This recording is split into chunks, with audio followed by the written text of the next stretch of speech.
Welcome to Nisha classes at UK. Physical geography का आज हम आपको तीसरा पार्ट पढ़ाने जा रहे हैं, जिसमें हम आपको प्रमुख जल संधियों के विषय में पढ़ाएंगे। ये सभी जल संधियाँ एग्ज़ाम में पूछी गई हैं। हालांकि हमारे पास जल संधियाँ 30 के आसपास उपलब्ध हैं, लेकिन हमने आपको 10 से 12 ही जल संधियाँ पढ़ाई हैं जो एग्ज़ाम में बार बार पूछी जाती हैं। अगर आप बाकी जल संधियों के विषय में भी जानना चाहते हैं तो आप हमें कमेंट करिएगा। हम नेक्स्ट और जल संधियाँ भी आपको नेक्स्ट वीडियो में बताएंगे या आपको पीडीएफ के माध्यम से उपलब्ध करा देंगे। जब आप जल संधियाँ पढ़ रहे होंगे तो आप एक पेन, कॉपी और वर्ड मैप अपने पास ज़रूर रखिएगा, क्योंकि हर जल संधि को पढ़ाते हुए हम आपको एक्सप्लेनेशन ज़रूर देंगे और यह एक्सप्लेनेशन आपके लिए एग्ज़ाम में बहुत ही ज़्यादा हेल्पफुल हो सकता है। तो आप पूरी वीडियो को ध्यान से देखिए और सुनिए, क्योंकि अंत में आपके लिए एक प्रैक्टिस क्वेश्चन भी है और आप उस प्रैक्टिस क्वेश्चन को तभी कर सकते हैं जब आपने एक एक जल संधि ध्यान से पढ़ी होगी। और ये क्वेश्चन का जो टाइप है, यही टाइप आपके एग्ज़ाम में पूछा जाता है, ठीक है। और अगर आपको इनका पीडीएफ चाहिए तो हमने डिस्क्रिप्शन में टेलीग्राम चैनल का लिंक दिया है, आप वहां से पीडीएफ को डाउनलोड कर सकते हैं। तो हम आज की क्लास स्टार्ट करते हैं। पहले आपको बता दें कि जल संधियाँ क्या होती हैं। जल संधियाँ दो भिन्न जल राशियों को जोड़ती हैं एवं दो स्थल खंडों को अलग करती हैं। जल राशियाँ आप सागर, महासागर, खाड़ी इत्यादि को ले सकते हैं और स्थल खंड से आप सभी परिचित हैं। स्थल, मरुस्थल, लैंड, द्वीप वगैरह ये सभी स्थल खंड हैं। पहली जल संधि जो हम पढ़ रहे हैं ये है जिब्राल्टर जल संधि। जिब्राल्टर को भूमध्य सागर की कुंजी भी कहा जाता है। भूमध्य सागर की स्थिति मैप अगर आपके पास है तो यह यूरोप और अफ्रीका महाद्वीप के मध्य में आपको दिख रहा होगा, और अटलांटिक महासागर यूरोप और अफ्रीका महाद्वीप के पश्चिम में और उत्तरी अमेरिका और दक्षिण अमेरिका महाद्वीप के पूर्व में है। यानी इनके मध्य में अटलांटिक महासागर है और अटलांटिक महासागर की आकृति एस आकार की है। ये हम आपको पहली वीडियो में बता चुके हैं।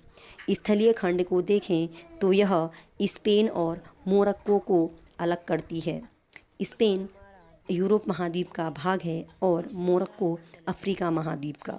नेक्स्ट है सुंडा जल संधि। यह जावा सागर और हिंद महासागर को जोड़ती है। हिंद महासागर भारत के दक्षिण में है और जावा सागर भारत के दक्षिण पूर्वी भाग में। स्थलीय भाग देखें तो यह जल संधि इंडोनेशिया के पास में पड़ती है और इंडोनेशिया एक दक्षिण एशियाई देश है। नेक्स्ट है मलक्का जल संधि। यह अंडमान सागर और दक्षिण चीन सागर को जोड़ती है। और स्थलीय भाग की बात करें तो यह इंडोनेशिया और मलेशिया को जोड़ती है, और इंडोनेशिया और मलेशिया दोनों ही देश दक्षिण एशियाई देश हैं और इनकी स्थिति भारत के संदर्भ में दक्षिण पूर्व में है। नेक्स्ट है डेविस जल संधि।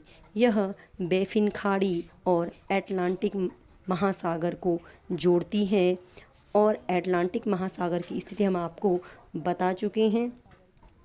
स्थलीय भाग से अगर हम इसकी स्थिति का पता करें तो यह ग्रीनलैंड और कनाडा को अलग करती है। कनाडा उत्तरी अमेरिका का एक देश है और यह उत्तरी अमेरिका के उत्तर पूर्वी भाग में है, और ग्रीनलैंड भी अटलांटिक महासागर के उत्तरी भाग में स्थित एक देश है। बेरिंग जल संधि। बेरिंग जल संधि बेरिंग सागर और चुक्सी सागर को जोड़ती है। बेरिंग जल संधि से होकर ही अंतर्राष्ट्रीय तिथि रेखा गुजरती है और 180 डिग्री देशांतर को हम अंतर्राष्ट्रीय तिथि रेखा कहते हैं। तो स्थलीय रूप में अगर हम इसकी स्थिति देखें तो मैप में यह अलास्का और रूस को अलग करती है। अलास्का उत्तरी अमेरिका के पश्चिमी भाग में स्थित एक देश है और रूस यूरोप और एशिया दोनों महाद्वीपों में विस्तृत देश है। तो रूस का जो पूर्वी भाग है और उत्तरी अमेरिका यानी अलास्का जो उत्तरी अमेरिका के पश्चिम में है, उसके मध्य में बेरिंग जल संधि को देखा जा सकता है। नेक्स्ट है टॉरेस जल संधि। टॉरेस जल संधि अराफुरा सागर और पापुआ की खाड़ी को जोड़ती है।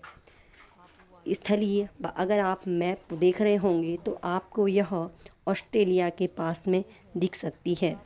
यह स्थलीय रूप में पापुआ न्यू गिनी और ऑस्ट्रेलिया को अलग करती है और ऑस्ट्रेलिया की स्थिति अगर आप मैप में देखें तो भारत के दक्षिण पूर्व में आपको, दक्षिण पूर्व यानी भारत के बहुत दूर यानी एकदम से पास में नहीं, जहां आपको ये अंडमान निकोबार द्वीप समूह श्रीलंका है इसके पास में नहीं, आप मैप में देख लीजिएगा, भारत के दक्षिण में स्थित यह एक महाद्वीप है।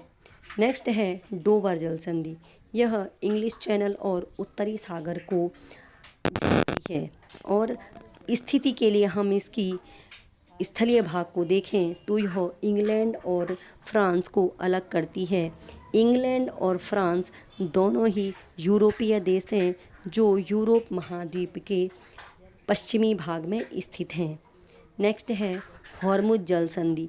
यह फारस की खाड़ी और ओमान की खाड़ी को जोड़ती है और स्थलीय भाग में यह ओमान और ईरान को अलग करती है।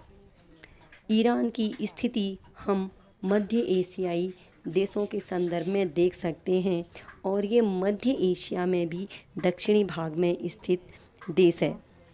नेक्स्ट है मैगलन जल संधि। यह प्रशांत महासागर और दक्षिण अटलांटिक महासागर को जोड़ती है और यह चिली देश के पास में पड़ती है और चिली दक्षिणी अमेरिका का देश है जो दक्षिणी अमेरिका के पश्चिमी भाग में है। नेक्स्ट है पाक जल संधि। यह पाक की खाड़ी और बंगाल की खाड़ी को जोड़ती है और इस प्रकार यह भारत को श्रीलंका से अलग करती है। यानी भारत और श्रीलंका पाक जल संधि से अलग होते हैं। आप इसकी स्थिति पाकिस्तान से मत लीजिएगा।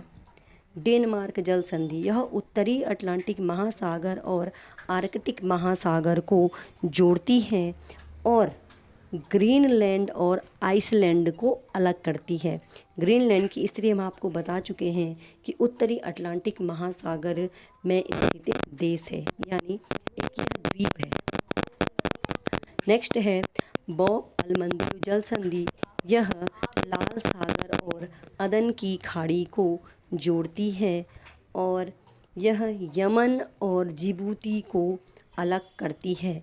अदन की खाड़ी आप मैप में देखेंगे तो यह आपको अरब सागर, भारत के संदर्भ में देखें तो यह अरब सागर के लगभग उत्तर में आपको अदन की खाड़ी दिख जाती है और लाल सागर आपको अफ्रीका महाद्वीप और एशिया महाद्वीप के मध्य में दिख जाता है अगर आप मैप को ध्यान से देखें तो। इसीलिए आपको बोला गया है कि आप मैप ज़रूर देखिए, तभी आप इन जल संधियों को अच्छे से समझ पाएंगे। इनकी स्थिति आपको मैप देख के ही समझ आएगी। आपके लिए जो क्वेश्चन है आप इसका स्क्रीनशॉट लीजिए, इसे सॉल्व कीजिए और कमेंट सेक्शन में इसका उत्तर दीजिए।